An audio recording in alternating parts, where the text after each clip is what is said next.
Hey everybody, it's your Sam again, and I am going to talk about sprinkling in information in your novel.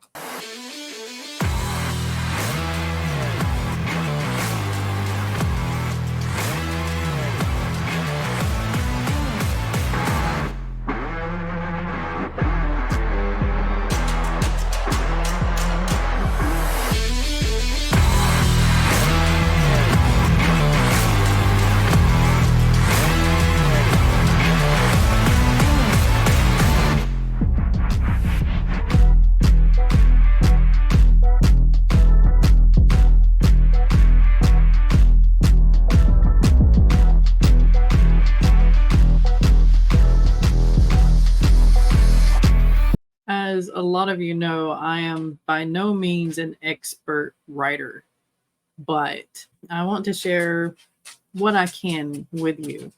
And you can take it or leave it. You can work on it yourself.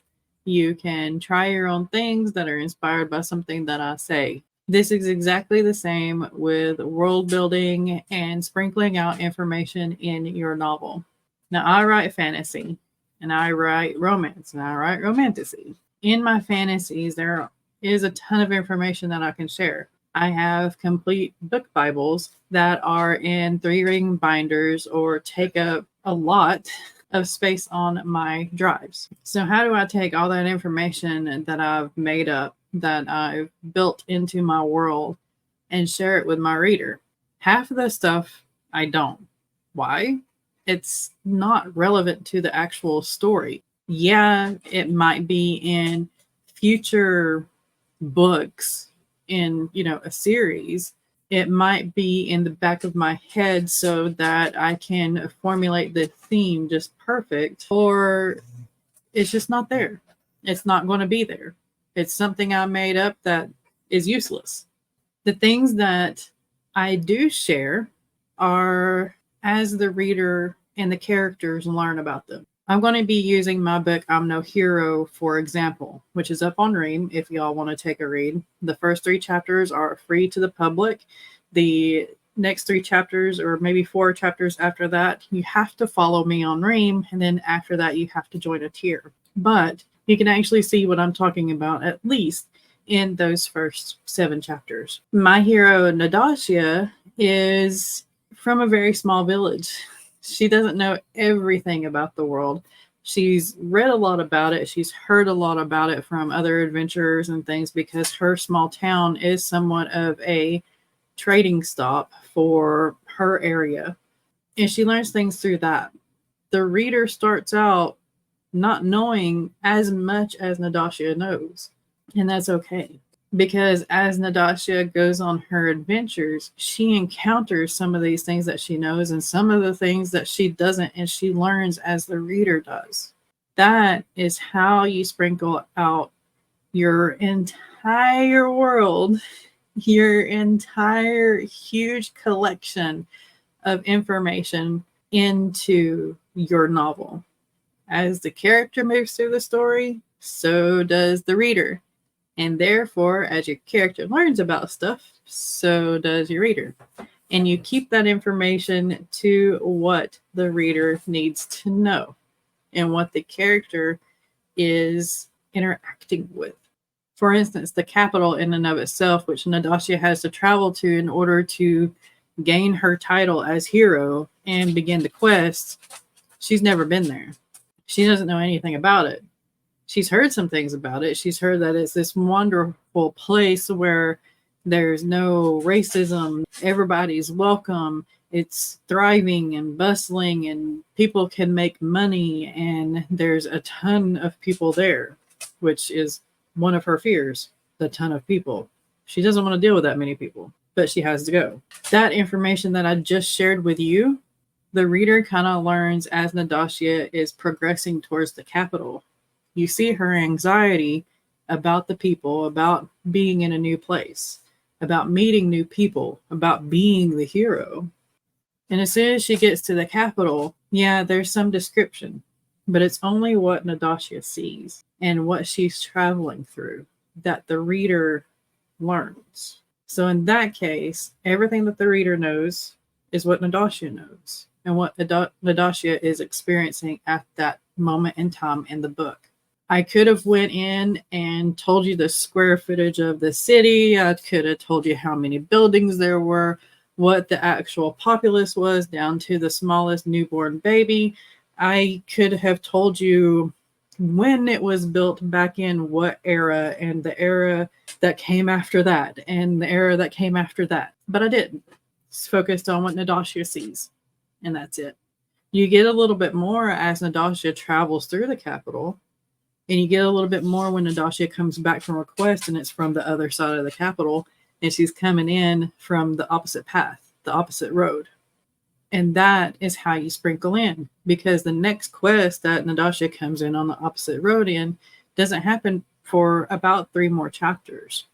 Another example, and I hate kind of going back to the same things, but you all know that Tolkien is one of my favorite writers. In the Fellowship of the Ring, yeah, there's a lot of information that you get in every single paragraph that he writes just about. But if you haven't noticed what the hobbits are experiencing, and that's the information that is given to the reader. As the hobbits move through the story, that's what is shared with the reader. Those experiences, that history, when they come across that rock, is shared. The history of the beauty and grace that is Rivendell and the elves is experienced as the hobbits experience it. It's not just randomly dumped and piled on and piled on and piled on. It gets added slowly. There's a lot, but it still just gets added as they move through the story.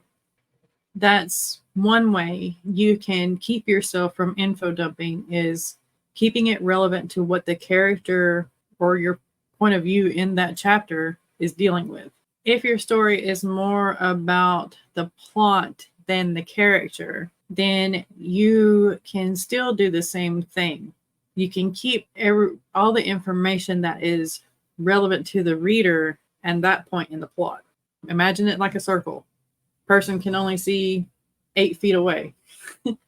That's all the reader needs to see, is 8 feet away. That plot point, 8 feet away. That's all the information that they need, is that scene, that scenario. As far as describing each scene, so that you don't get hit with white room syndrome or info dumping, keep it light, keep it conversational, keep it witty. Add action into your descriptions as well. Don't make it boring. If you went on a trip and you have a friend asking you how the trip went and they want details, yeah, you kind of dump it in, but most of us, when we are telling the story of the trip that we just took, we tell it day by day and event by event. That's how you can kind of remember how to do your info in your novels as well.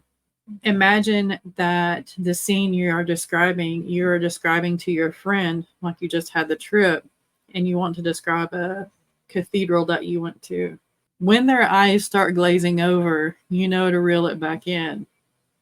And you know what interested you whenever you visit that place. So what would interest your reader in that scene? Just talk about that and sprinkle it out. Scenes stretch for a while, or they should. Most of the time they do. So just sprinkle it out throughout that scene. Don't do it at the very first paragraph. Stretch it out. As far as your character being the main focus, your plot being the main focus, still focus on what you're experiencing at that moment. What are the highlights of that city street that your character just walked upon? Highlights, not every little thing. Another thing that you can focus on is mood. The information you share should reflect on the mood that you want to set. Take the example of a character walking in a street. If you want the mood to be romantic and fun, you want to concentrate on how the light bounced off of a crystal in a window and created a rainbow effect on the street cobblestones. You want to comment upon the colorful decorations that a vendor has on his or her booth. You want to focus on laughter, things that make it light and airy. If you're writing on a horror, on the other hand, or it's a scary place, you want to share the info about the darker parts of that street. The character sees a rat going across a homeless person's foot and then disappearing into the dark alley. Maybe the character hears it scream the next time, just walking by. You want the reader to feel that street. You don't want to drag the reader out of your story because you are sharing every little detail of that street. So do the highlights, set the mood, and be done with it. Move on to the next paragraph. Add a few little sprinkles there. And then the next paragraph, add a few more little sprinkles there until you're through with that scene. And it is painted in a vivid picture in your reader's mind. So that's it for the video today. I hope that it has helped you out a little bit. If you want, comment down below some of your favorite passages, paragraphs, or whatever that vividly describe a scene and you don't feel is info dumping. You feel it's just perfect. I would like to read them. They can be a famous work. It can be your own work. Extra points if it's your own work. Thank you for watching. If you haven't subscribed already, make sure to subscribe, especially if you got some aid out of this or some new ideas. And hit that bell so you can be notified of when I upload videos. I upload videos every Sunday and Thursday. I go live for writing sprints every Thursday morning at 9 a.m. Eastern. And we are doing episodes of Breaking the Block, where we help each other break through our writer's block or something that we're stumbling upon in our current work in progress. Those are going to be 10 a.m. Eastern Standard Time every Sunday. Thank you again for watching. Be kind to one another out there. Be kind to yourself. Keep writing. Keep being creative. And I will see you next time.